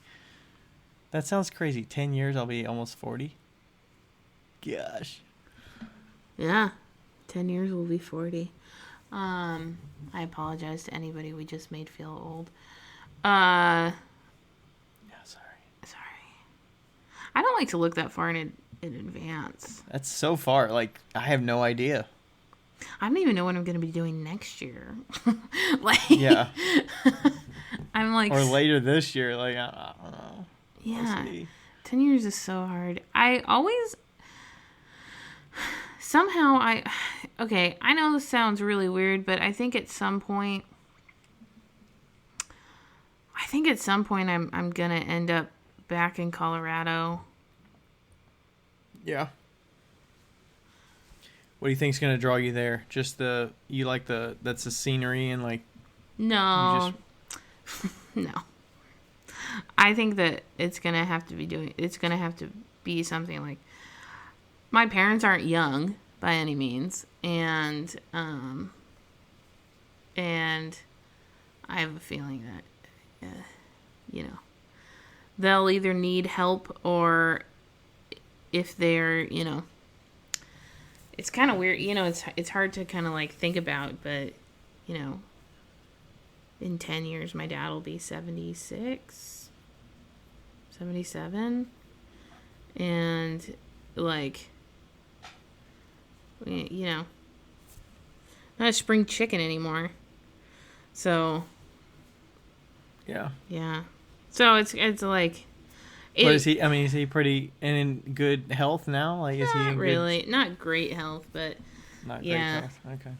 But yeah, and like, you know, and I only say this because when I went back to Colorado, in between this, he like walked me. I'm the executor to their estate. And he like walked me through everything of like where all the guns are hidden, like where's Oh gosh. like where's the money, where is, like, you know, where's the code to the safes. Like he walked me down to the he has a bomb shelter in his basement because it was like he got a tax credit if he put a bomb shelter in his basement.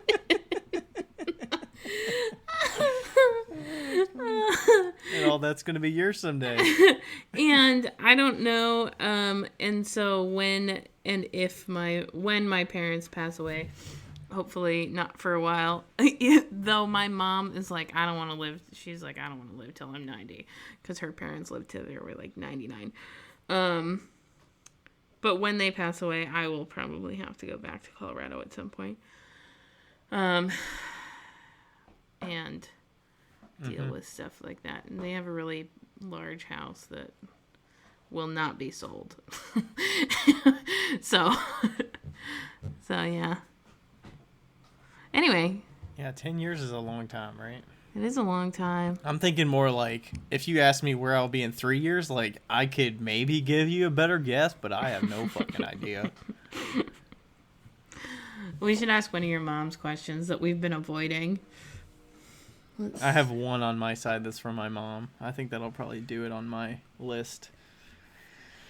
Mine is, what is the funniest thing that happened with you and a sibling as a child or youngster? God. Funniest thing. I don't know if she's like guiding me to a certain answer. But I mean, I'll tell a story.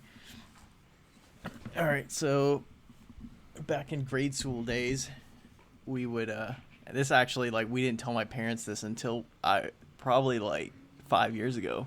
Okay. So I think I was probably like 12 or something like that. 12, and my brother was 4 years older, so he was 16. We would play this game in the basement where you would put, you'd like fold a pillow up, put it over your head. We called it Ghost, so you couldn't see anything. And Okay. people would hit you with pillows until you tagged somebody. So you just got pummeled with pillows, like basically like a pillow fight, but like hardcore because it's a bunch of boys. And we were doing that, and then he freaking hit me one time and broke my finger. He broke your finger? He broke my pinky finger. Oh. And my parents were gone, so and then we ended up lying and telling that I fell down the stairs and broke my finger. And that's basically the funny / secret of our lives until we were like 25 years old. Man. Trying to think about, I guess the one memory that comes up is when I was younger. My sister's 2 years older than me, and we've never really gotten along. but I remember we were in the truck. Yeah, we were in the truck, and did you turn? I swear, this cat. Why do you keep putting your iPad down there? I like turned it on so that it was muted, and then he like put the cover on. He like flipped the iPad around somehow. don't know. He's very smart. Um, so anyway, I think that we were probably, I don't know, 10 and 12, maybe a little bit older.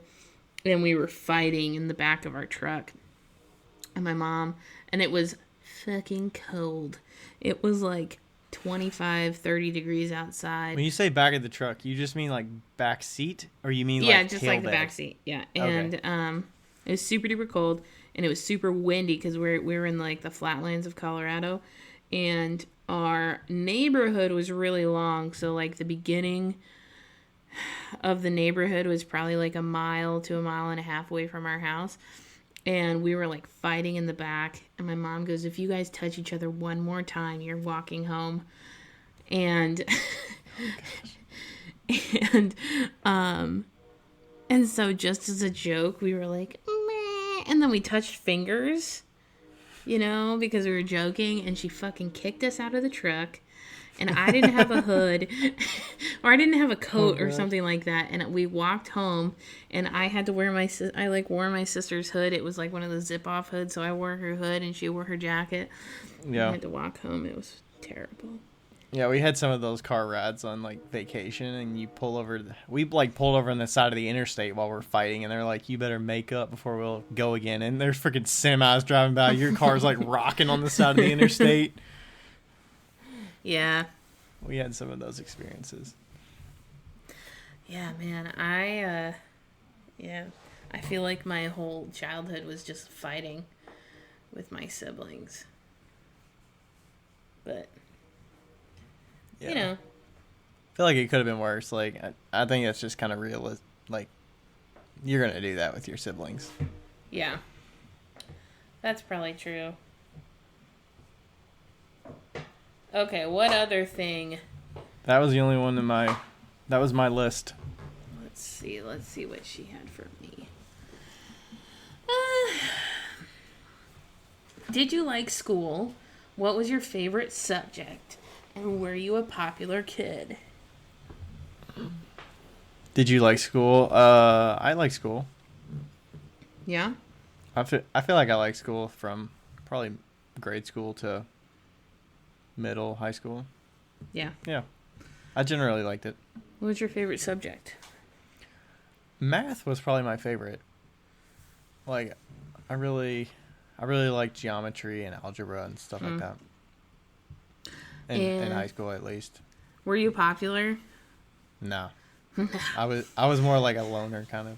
You were a loner? Like I was like smart in class, but I had like a lot of like general acquaintances of like kids that I went to school with, but I didn't like live near any of them or like go to grade school with any of them, because the grade school that I came, at least in high school, this is mostly related to high school, because when I was in grade school, like I was usually in class with the same people through most of those years, because I went to the same grade school for years. But in high school, I was more like I did well in class, but I didn't know a ton of people when I first got there, because I came from a grade school that maybe like 3 of us went to the school at the same time. And like we might have been acquaintances from grade school, but like we weren't like good friends or anything, because I didn't like live near the school. Like I had to travel like 30 minutes or something to school, and most of the kids that went to my high school all kind of like went to these 5 or 6 different Catholic schools that were around that school. And like, you know, they already know a lot of people going into school. So, yeah, I would say I was kind of like I would like focus on my studies, but you know, like doing the whole like who you're going to eat with at lunch. Like I would eat with some people that were like cool with me, like eating with them, but like I wasn't like great friends with those people, you know? Right. So that was kind of my high school. I feel like I got more bearings like when I was doing pottery, because I like knew other students that did clay, and then like I was on the bowling team, so I was friends with some of those like other people on my team. But yeah, I wasn't like super great friends with a big group of people or anything like that. Yeah. How big was your high school? The whole school had about 1,500 students in it. Oh, wow. And it was an all male school, so it was Catholic, all male, shirt and tie every day for 4 years. I'd get kicked out the first fucking day. I mean, I would say I mean, I don't know. I'm guessing you went to a co-ed school, probably, right? Yeah, you went to a Catholic school. I went to a Christian school. Okay. The difference, though, is that my high school was 100 people total. Is that private still? Yeah, private. Okay. Christian school, my class was 23 people. Yeah, that's kind of like my grade school was really small. Mm-hmm. Grade school was really small. It was like the smallest in this area, and then they ended up. It was when they started like closing Catholic schools and like joining Catholic schools together. So like my school in total probably had like 300 students or 400 students in school from like K to whatever. So my class might have had like 13 kids in it by 7th grade. Yeah. And then we joined up, and the whole class had like 60 students in 8th grade. I was the first to graduate in that like joined up school. So, But yeah, like our high school first year, like 340 kids that are freshmen. A lot. That's a lot. Yeah. Yeah. Let's see. Did I like school? I don't know. How'd you do in school? I was the top female in the school, but that surprisingly in my school, all of the males in the class were fucking smart. So smart. Like 4.8 GPA smart. They were so Holy smart. shit. Like I was like a 3.5 GPA. Yeah, they 3.5, were 3.6, something like that. or as high as you can go. Like the top like 7. Yeah, well, the top 7 people in my class were all males, and they all did sports, and they were all really good at school. So they were all like triple threat people. Not all of them, but most of them. And so I was like, okay. I have extreme ADHD, so that didn't help. I feel like I was kind of a bitch in high school, in a weird way. I don't know. I was definitely not one of the cool kids, but I get along with everybody, so. Yeah. But I was definitely not one of the cool kids. Like all of my friends were super nerds. Like my best friend. Yeah. Jordan was like, he had like 19 cars. And then Corey He had 19 cars because he wrecked so many, or he just was like a car, his just, family was like a car family, and they just had a bunch his and dad they was worked a on mechanic, cars. and like, they're just white trash as white trash goes, and in the best way possible. And, like, all my friends were like super Christians that were like into crazy screamo music, and it was great. Yeah. Did you work during high school or anything like that? Yeah, I worked all the way through high school. Okay. So where'd you work at? Your first jobs? My first job was actually at a production studio. I was the debris girl. No, I did a lot of different things. I edited some videos, and then I did data mining stuff, or organizing data and financial stuff. And then I worked at Starbucks for 2 years, I think. And then after I was a senior, I was like, I want to have like an actual summer, because I had never actually had a real summer without a job. And so I took my senior year off. I had some money. After senior year? Yeah, after senior year, I took my the summer off. Terrible decision, because then 2008 hit and the market crashed, and then I couldn't get a job. That was great. Wow. Yeah. Could have transferred with Starbucks, but anyway. What was my favorite subject? My favorite subject, I don't know. I would say potentially history is probably my favorite. I friggin' hated history. What was your favorite subject? Did we talk about? Oh, math. Mine was math. Yeah, I didn't love math. I was okay at it. It fucking sucked at science. Spanish was hopeless. English was okay. The teacher was really funny. I did computer editing class. That was fun. We went to Winchell's almost every day. Yeah. Computer editing, not like coding. No, like video editing and stuff like that. Oh, okay. Like that's kind of cool to learn those skills. Yeah, as a high it was schooler. very basic. Very basic. Yeah. Yeah. But yeah, like I said, I graduated in class of 23, so. Yes. I think my GPA was a 3.8. Yeah. Yeah. Was that the end of that question? I think It was like a 3-parter. Yeah. Okay, I have a question about this question because I'm not sure I know. I feel like I should. You're going to know this because this is your mom asking this question, but I feel like I should know this, but I don't. Strangest family holiday in the past? Was there a Cousin Eddie in your family? Who's Cousin Eddie? Cousin Eddie's from... Cousin Eddie is from Christmas Vacation. Oh, okay. I think I've seen The Christmas Vacation. Randy Quaid guy. Cousin Eddie's like just the out there... The crazy I person. think he's cousin. He's just like out there. So wait, reread the question. Strangest family holiday in the past. Strangest family holiday. So like, was there a holiday that was weird? I can't think of something. One holiday, our Christmas tree fell on my sister. That was funny. Oh, she's like down there opening gifts or something, and it just falls over on her. No, I think we were decorating the tree and it fell on her. Oh. I've never I don't had a remember. strange family holiday. Yeah, I mean, And nothing's I haven't been with my coming to family for the holidays for 10 years, so. Nothing's really coming to my mind of a strange holiday. I don't know. And then it says, was there a Cousin Eddie in your family? Is that what Yeah. it said? I don't know where she's pulling this question from. I can't think of anything. I mean, I'm sure there's probably a holiday where people are coming over, like families coming over, and they all get together, and somebody probably like does something on the road with their car because it's slick outside, and they probably like run into something or like bump somebody's vehicle or something when they're trying to park. I don't know. I'm sure that's happened, but I have seen Christmas Vacation, by the way. I have. Yeah. It's a staple in our house. Like we watch it every year, at least once every Christmas. I can get through most of it. Was Cousin Eddie the one that was like the one that lived in the trailer? Mm-hmm.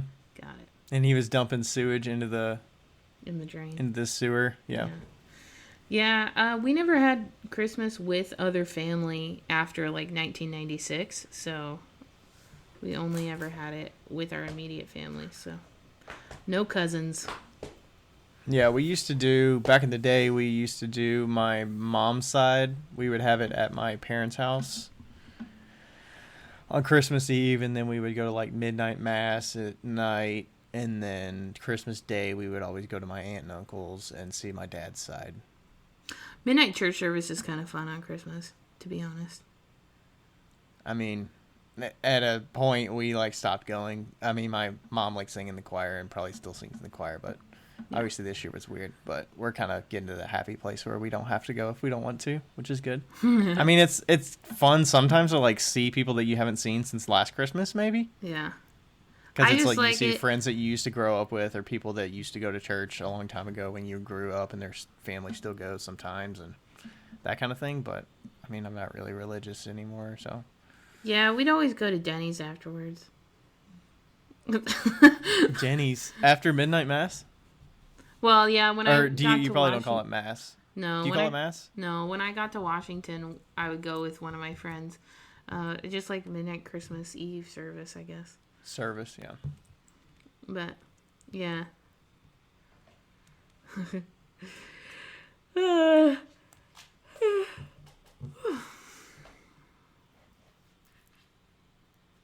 What else you got on that list? let's end it with two questions or one question that nobody asked. What Is your favorite color? What is your favorite color? What Orange. is your name?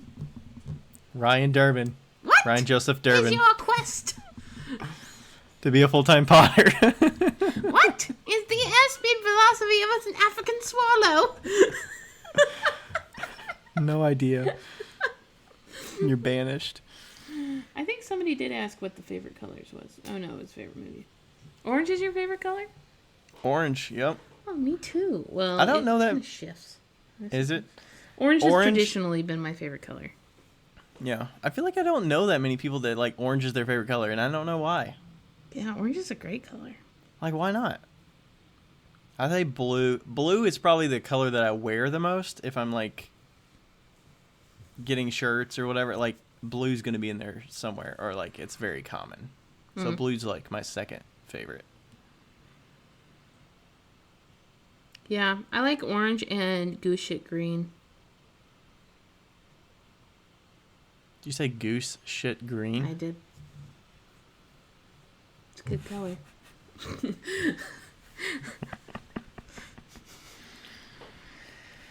Trying to think of another question that I was.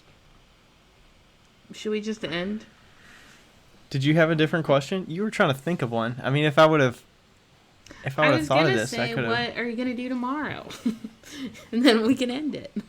What am I gonna do tomorrow? Yeah.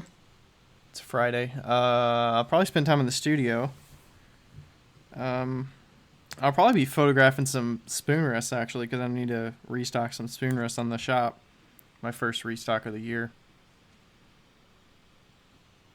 Or are you gonna come visit me tomorrow? Is that what you're asking? No, I'm not. I'm not. Maybe next week. My parents are coming next week. Maybe I should come down.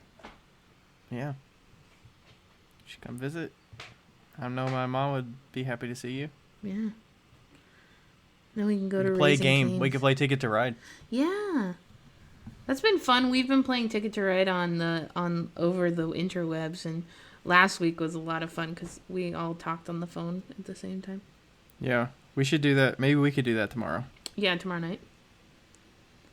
Maybe. Ooh, I got some. See, what? I just got a couple more questions that I didn't. You did? You already have a I mean, yeah.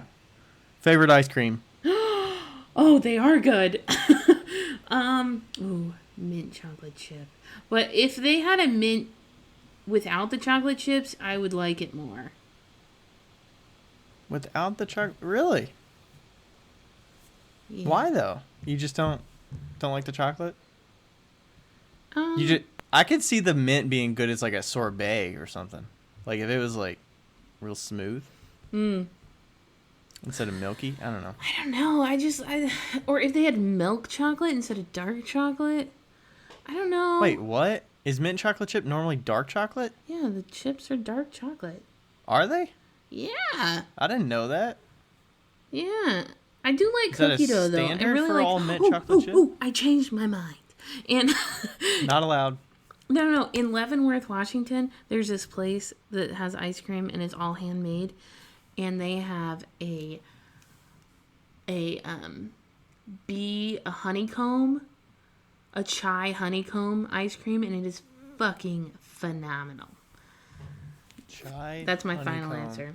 Is that like the base of it is like a vanilla, but it's got chai in it, and then honeycomb like That it's candied got swirls of honeycomb. honey in it? No, it has that like candied honeycomb, so it's crunchy. Never had that. But also that Sub-Zero. You're so excited. I don't even like ice cream that much. That Sub-Zero place. Have you ever been there? No, is that one of those where they like shave it and they like roll it over and stuff? No, it is where they put it into a KitchenAid mixer and then they pour nitrogen in it and it freezes it on the spot and then it smokes up and it's like super smooth. And No, I've never had that. I went there in California and there was one place and they had a Thai iced tea flavored. Ugh, it was so good. Okay, what's your favorite? If I'm going just from the store, it's cookies and cream. But if we're talking like local places, I would go with Grater's Black Raspberry Chip, which Grater's is from Cincinnati. Ah. Have you had that before? I feel like you had it when we were there, but I don't think I've had it. Yeah. And I like mango sorbet. That's good too. Oh, mango's good. Mango sorbet. They have it in those Talenti mango. It's so good. Or the like private selection mango is good. Okay, that's not one, but favorite clay to use. Oh, I just started using I just tried out White Bear by Kentucky Mm-hmm. Mudworks and White Bear Speckled White Bear, and I was a huge fan. Really? Huge fan. Nice. So I would say that's actually my favorite clay to use right now because I liked throwing with it. I'll tell you what my least favorite clay is, Rebecca. Probably the black clay, right? No, it's the big the turtle. 266. Oh, the big turtle. Fuck that clay. Why is it? Because it's gritty and stuff. It's super gritty. It's super gritty, and right now we're having it's not we're not having issues, but like, the pug mill we have doesn't de-air it, and it's like super short, and I throw really stretchy, so like I pull the clay as far as it can go, and so I'm just not. We're just. Plus, it's gritty, so it's probably like easier to dry. So like you have to keep it like water on it so that you can get a good pull, and then it's like ripping. Yeah, that's no good. So yeah, I'm not doing well with it. Dusty loves it. I don't. I hate it. I think it's terrible. It's fucking terrible. I like my Iceman clay. Iceman's it's just good. white and smooth and clean. I'm a creature of habit. Like if I find something that I like, I'll just continue using that. I'm not really seeking out other clays. I've got like 5 boxes of different clays in my studio that I just need to use, and I have no interest in just throw. I mean, I kind of want to just do them to get rid of them. Yeah. But I don't know what to make with them. Maybe I'll make some shot glasses with them and put some random colors and do that. But I don't know. Here's one. Here's a good one. Now that we got some more. This is from SRH Ceramics. Is there anything you wish you could go back and tell your beginner self? My beginner self, like as I was making. Yeah. Like anything that you know now that you'd be like, go tell them to do this, or not do this. I'll go. I know. Okay. Anything that I would tell my beginner self would be, don't fucking dry sand pottery. Okay. Don't dry trim. Don't dry sand at all. Don't think it's funny how much dust you have up your nose. Yeah. Yeah. Oh, and also don't roast marshmallows over a biscuit. Those are my 2. Mine would probably be like, if I'm just, I don't know. I would probably say like mop more. I mean, I still struggle with that. Like I don't mop almost ever. I mop like every 2 months or 3 months or something. Like, but I'm also like pretty clean. Like when you were in my studio and you were working a little bit, like help me with those planters. Like if there was a sliver of clay that fell on the floor, I was like looking on the floor to find that clay so that it didn't like get crumpled and Yeah, get you're like smushed. surprisingly clean. I was like, oh shit, I would have just put that on the floor. Yeah, but yeah, I still need to like mop more. But yeah, that's probably pretty much. I don't know. Yeah, that's probably good. How has your approach to your work changed as you've grown older?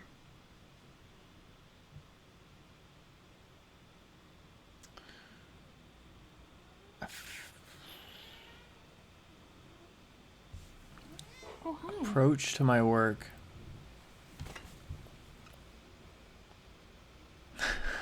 Cute. Oh, I'm sorry. Approach to your work changed as you've grown older. I mean, I've definitely made more stuff with, scale in mind. Like, I need to be able to scale making a certain quantity of them that are sellable. I don't know. And try to, like, make them consistent with the same weight. And I think consistency is more top of mind than when I started, for sure. But, I mean, I think that's natural. Mm-hmm. But maybe not. I don't know. I think for me it's been craft. Like, I have, like, now as I become older, I'm, like, so much more aware of how clean I want things to be, like lines and bases and like, you know, I think back in the day I would sell something that had flaws that right now I would just toss in the trash. So my standards have become higher. Yeah. You kind of see the impact of... Yeah, standards of my own work. That doesn't mean that I like look at other people's work and be like, ugh, this is sloppy. And judge them. Yeah. No, not at all. You can... Is some of it factored in that, like, you can see the time that it's going to take down the road to keep this thing alive rather than just tossing it? No, not necessarily. It's more just like... more of like a pride issue, I think. Yeah. Okay. That's like, it was so funny today. I throw these crumbles. They're small bowls with spouts on them. And there was just one that was just off. It was just off, and me and Rebecca were talking about it. It was a little bit too big, and I had gotten finished with the entire row, and I had like put spouts on all of them, and then I just kept looking at that one, and I just knocked it off. I was like, nope. And I knocked it off and threw another one. Not good enough. Not good enough. Here's a good one. What are some realistic learning/making goals I should set as a novice potter? Consistency. I think that's a good goal. So, like, sit down and try to throw the same thing. Like, Yeah. I have all these balls of clay that are 1 pound exactly, and I'm gonna try to make the exact same shape. And do like 100 of them, because that will, and toss them all too. If you can afford it, toss them. And just re-wedge them, because that will it'll do a couple things. It'll create the idea that it's not super precious. It will create the like the same motions. It'll, after about number 50, you'll be like, oh, I need to start doing it this way, or I need to do it this way to make it, and do this. It'll decrease your steps, and it'll teach you to be consistent. What about you? Realistic learning making goals as a novice potter. Yeah, I think you just can't get over the practice part. Like, you need to make a lot of pieces to refine it to a point that it's like sellable. I would say maybe don't focus so much on like making it so that it's sellable. Oh yeah, like, that's a good goal. Like, don't feel like you're making it so that you're gonna sell it in the end. Yeah. Like, make it for the fun of it, and like figure out what you like and what you don't like about it, and like what looks good to you. Make it for you. Don't make it for somebody else. Yeah.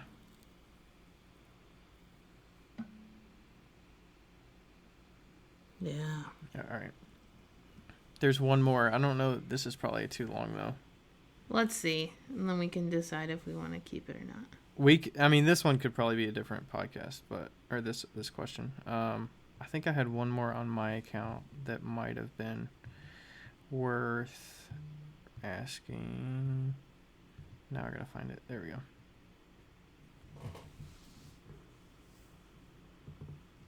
we go. This is probably for you, actually. How do you do taxes with an LLC, or do you just file them under your normal day-to-day income? Say that again. How do you do taxes with an LLC, or do you just file them under your normal day-to-day income?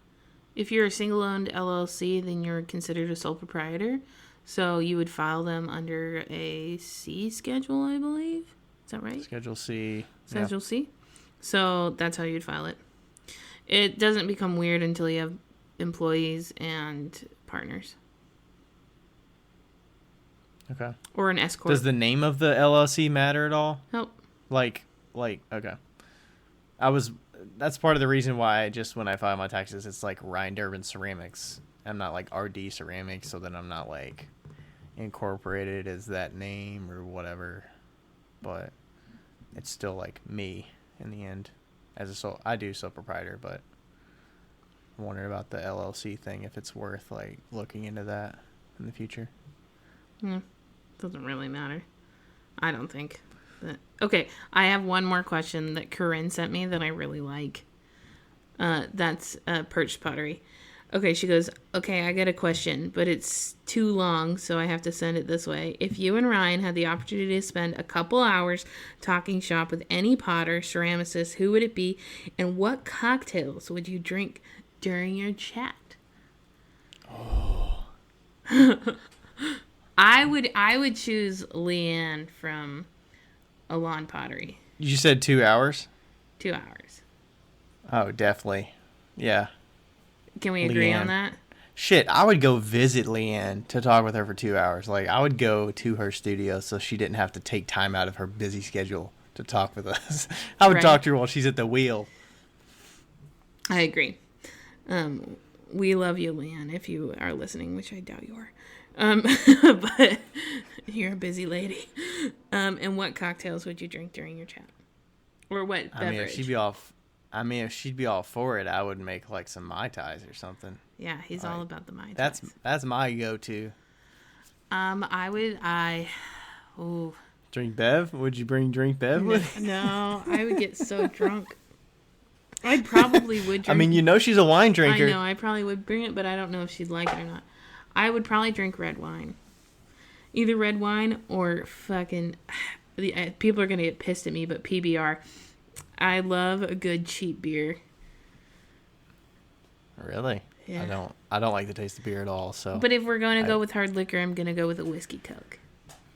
Whiskey Coke. I would go with a Fireball and Cherry Coke. Ooh.